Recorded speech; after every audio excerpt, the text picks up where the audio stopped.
This is Audible.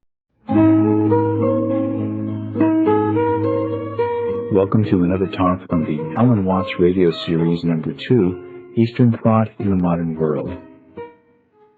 In this talk, Alan Watts gives an introduction to the Eastern traditions of yoga.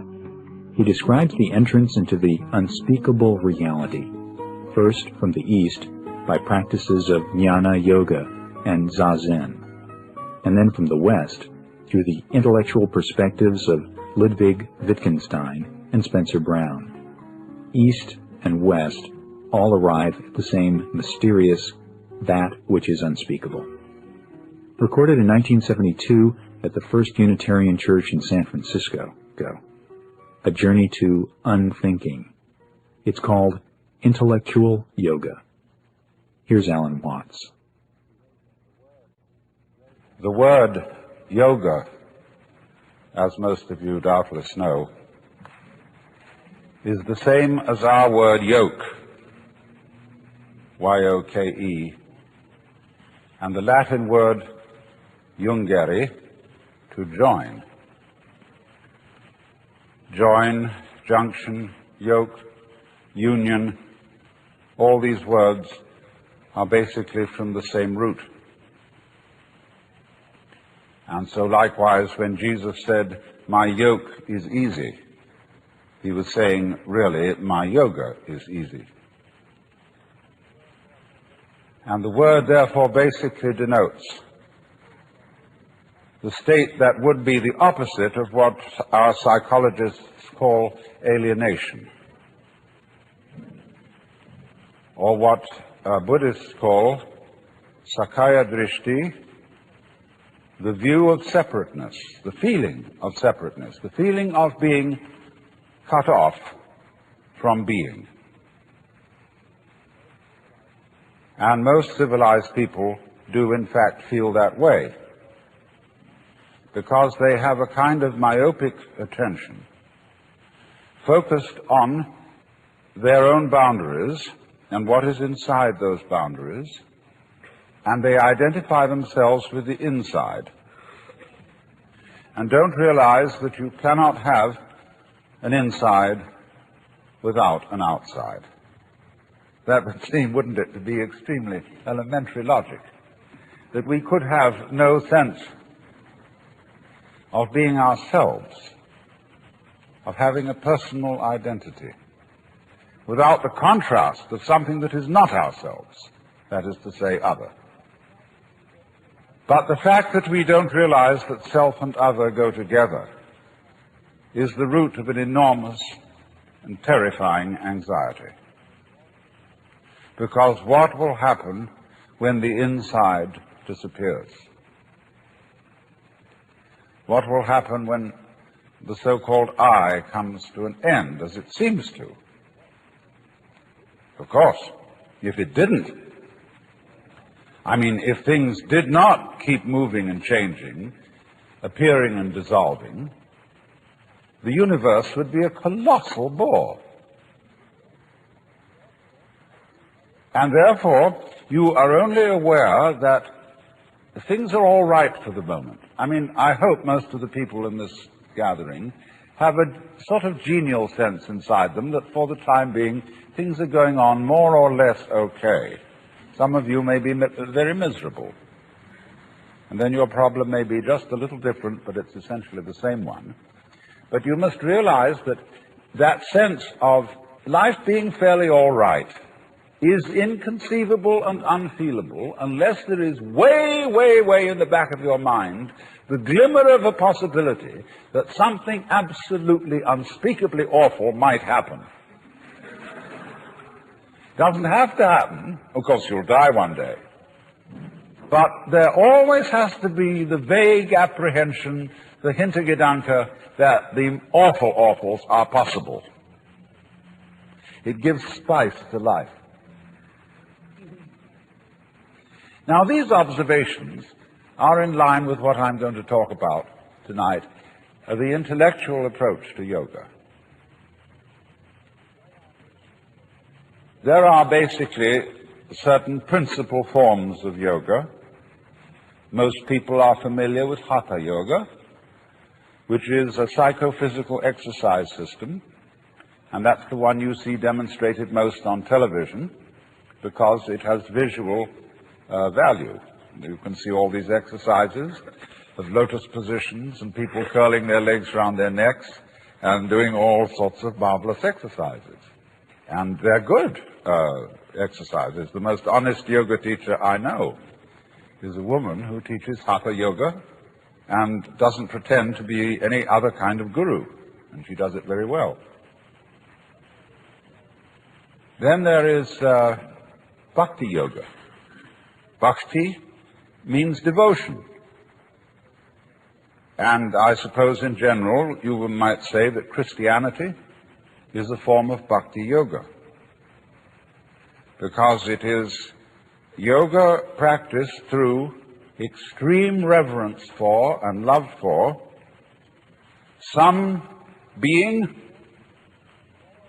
felt more or less external to oneself, who is the representative of the divine. Then there is karma yoga. Karma means action. And incidentally, that's all it means. It does not mean the law of cause and effect. When we say that something that happens to you is your karma, all it's saying is it's your own doing. Nobody's in charge of karma except you. Karma yoga is the way of action, of using one's everyday life, one's trade, or an athletic discipline like sailing or surf riding or track running, as your way of yoga, as your way of discovering who you are. Then there's Raja Yoga. That's the royal yoga. And that's sometimes also called Kundalini Yoga. And that involves very complicated psychic exercises having to do with awakening the serpent power that is supposed to lie at the base of one's spiritual spine and raising it up through certain chakras or centers until it enters into the brain. There's a very profound symbolism involved in that, but I'm not going into that. And then finally there are several others. There's mantra yoga. Mantra yoga, which is the practice through chanting of humming, either out loud or silently, certain sounds which become supports for contemplation, for what is in Sanskrit called jhana. And jhana is the state in which one is clearly awake and aware of the world as it is, as distinct from the world as it is described. In other words, in the state of jhana, you stop thinking. That is to say, you stop talking to yourself and figuring to yourself and symbolizing to yourself what is going on. You simply are aware of what is. And nobody can say what it is because, as Korzybski well said, the real world is unspeakable. It's a lovely double take in that. But that's jhana. That's zazen, where one practices to sit absolutely wide awake with eyes open, but not thinking. That's a very curious state, incidentally. I knew a professor of mathematics at Northwestern University who one day said, "You know, it's amazing how many things there are that aren't so."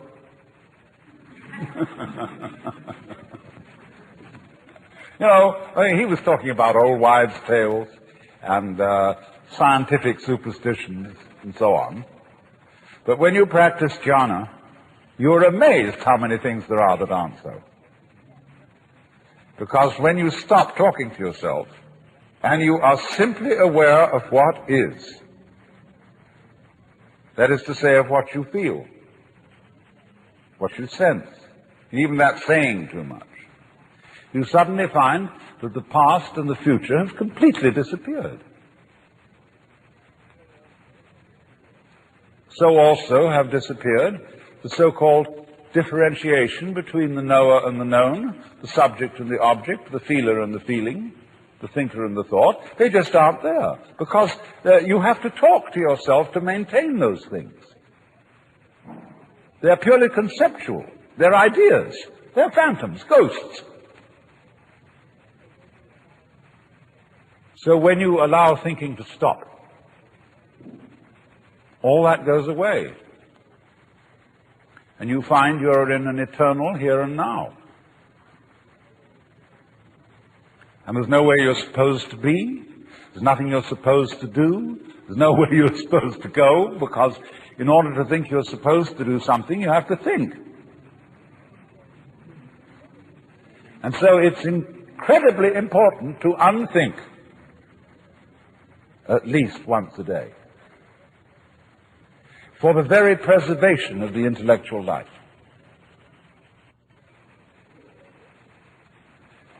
So if we stop that temporarily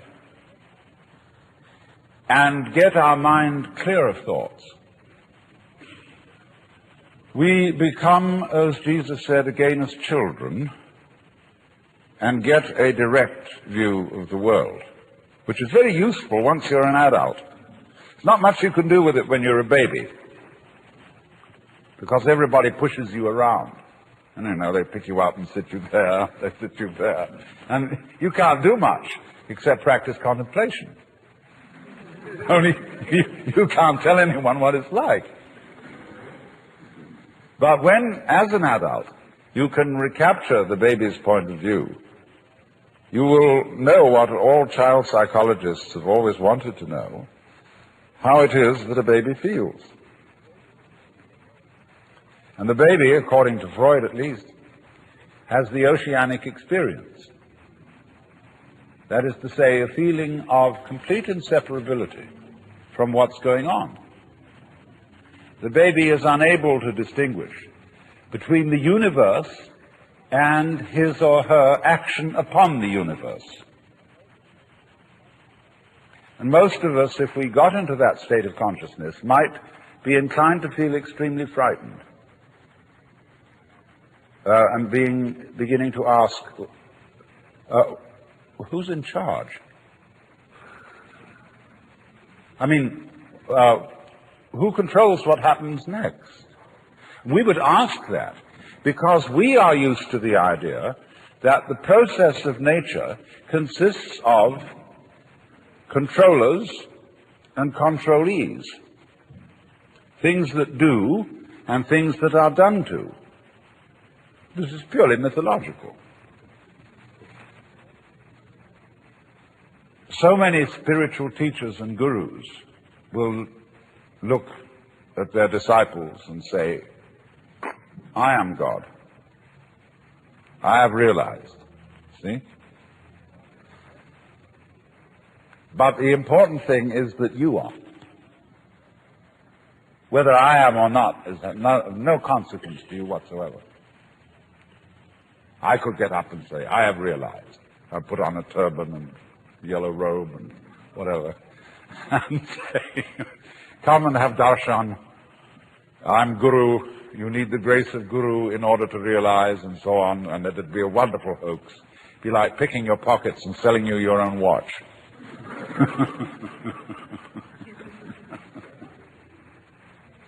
But the point is, you are. Now, what are we saying when we say that?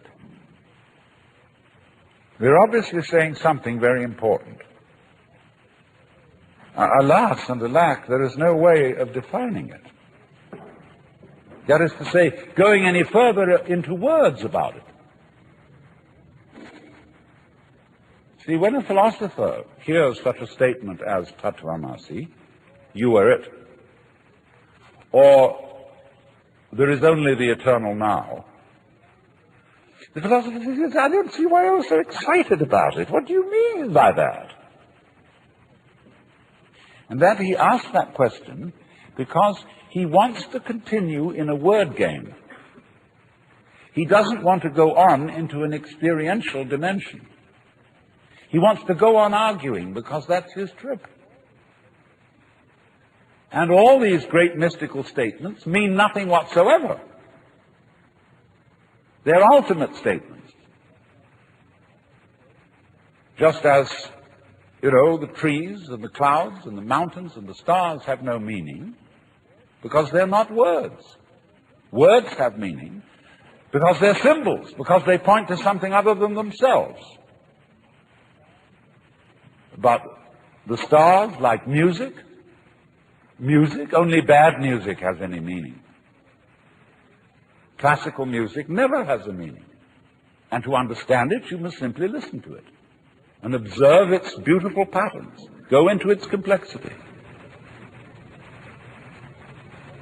So, when your mind, that is to say your verbal systems, get to the end of their tether, that is to say, when they arrive at the meaningless statement, here is the critical point. And the method of jnana yoga is to exercise one's intellect to its limits, so that you get to the point where you have no further questions to ask. You can do this in philosophy study if you've got the right kind of teacher who shows you that all philosophical opinions whatsoever are false, or at least, if not false, extremely partial. And so you feel a kind of intellectual vertigo, which is called in a Zen Buddhist poem, above not a tile to cover the head, below not an inch of ground to stand on. Well, where are you then?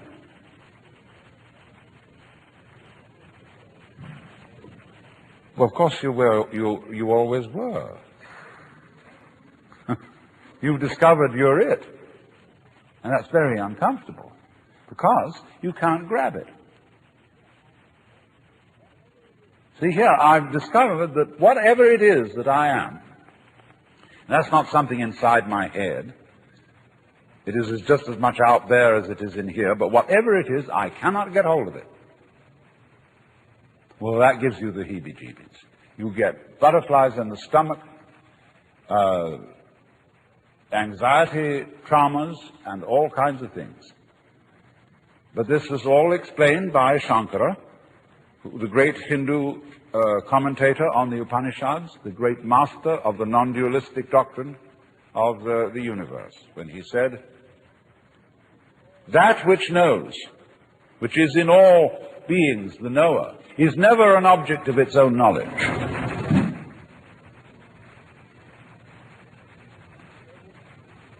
So therefore, to everyone who is in quest of the supreme kick,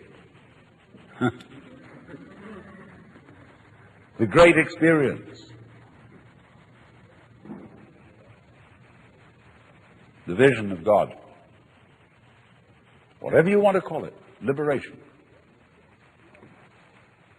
When you think that you're not it,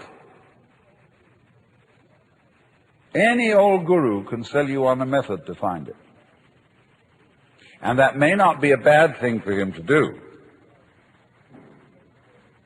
because, as Blake said, a fool who persists in his folly will become wise. And a clever guru is a person who leads you on. Here, kitty, kitty, kitty, kitty, kitty. I've got something very good to show you. Yeah. You just wait. Oh, but you've got to go through a lot of stages yet. You say, can I get that? Oh, I want to get that. You know, all the time it's you. I was talking with a Zen master the other day, and he said, "You should be my disciple."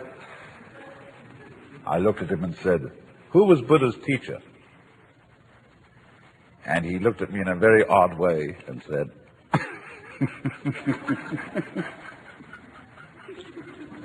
So he burst into laughter, and he gave me a piece of clover.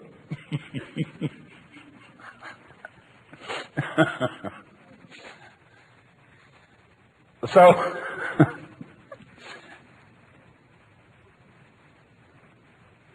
you see, so long as you can be persuaded that there's something more that you ought to be than you are,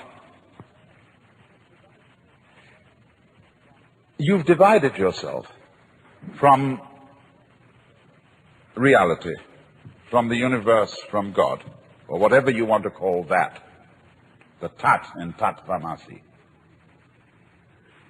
And you will find constantly, if you are interested in anything like this, in psychoanalysis, in Gestalt therapy, in sensitivity training, in any kind of yoga or what have you,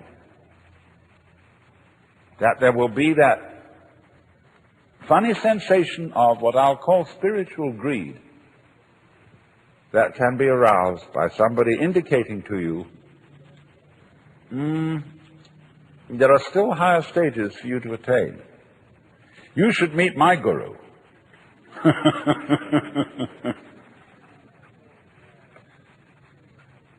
So you might say then now, to be truly realized, you have to get to the point where you're not seeking anymore. So then you begin to think, well, we will now be non-seekers. You know, like disciples of Krishnamurti, who, because he says he doesn't read any spiritual books, they can't read anything but mystery stories. You know, becoming spiritually unspiritual. Well, you'll find that that too is what is called in Zen legs on a snake. It's irrelevant. You don't need not to seek, because you don't need anything.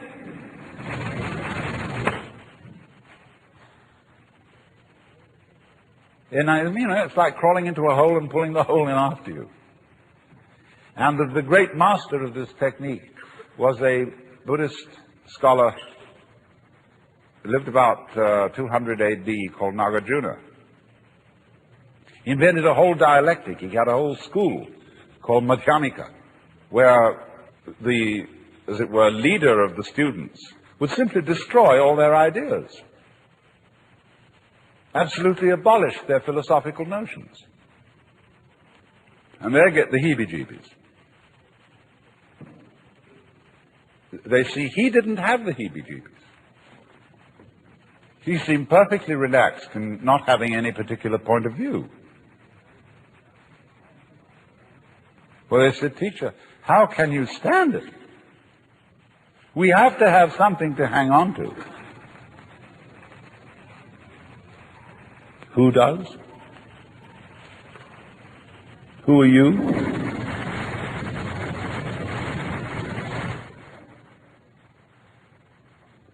And eventually you discover, of course, that it's not necessary to hang on to anything, to rely on anything. There's nothing to rely on, because you're it. It's like the universe. It's like asking the question, where is the universe? And by that I mean the whole universe. Whereabouts is it in space? Everything in it is falling around everything else, but there's no concrete floor underneath for the thing to crash.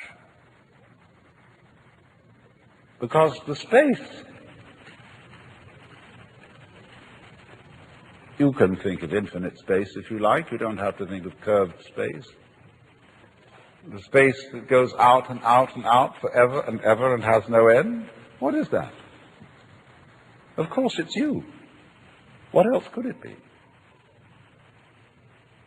Only the universe is delightfully arranged so that as it looks at itself, in order not to be one-sided and prejudiced, it looks at itself from an uncountable number of points of view. We thus avoid solipsism, as if I were to have the notion that it's only me that's really here, and you're all in my dream. Of course, that point of view cannot really be disputed, except by imagining a conference of solipsists, arguing as to which one of them was the one that was really there.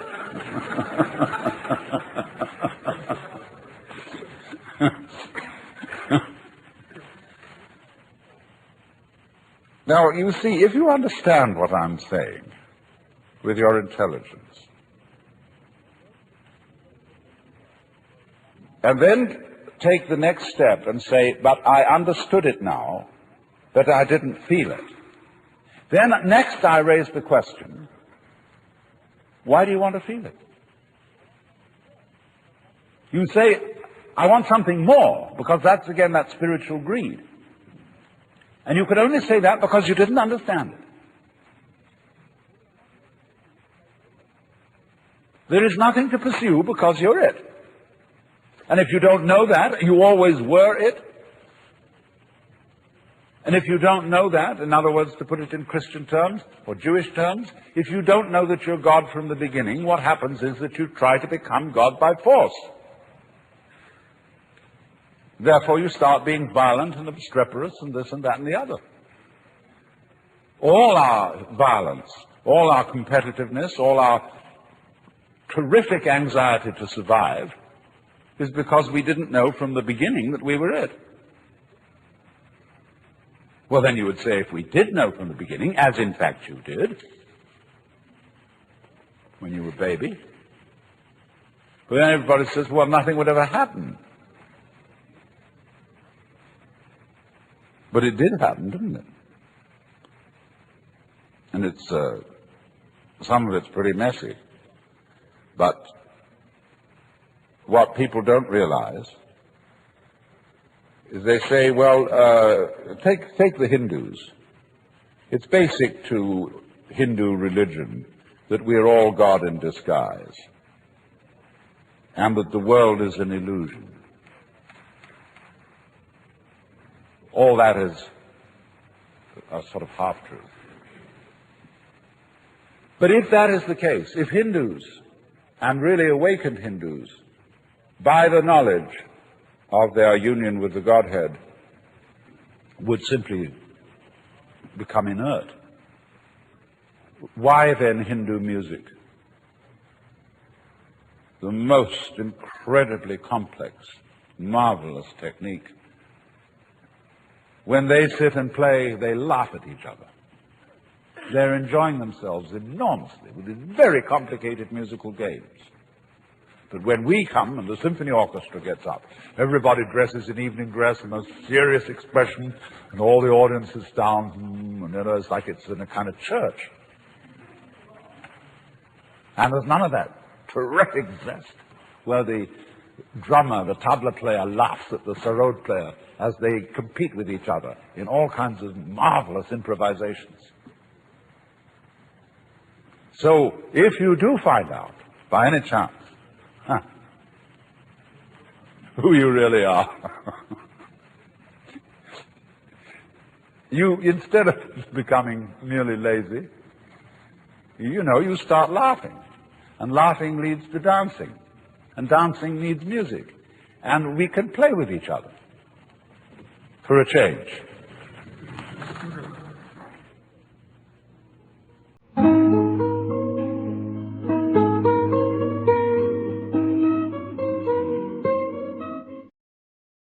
You've been listening to Intellectual Yoga with Alan Watts from the Alan Watts Radio Series number 2, Eastern Thought in the Modern World.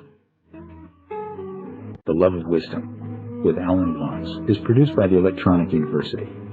I'm Neil Harvey. Thank you for listening.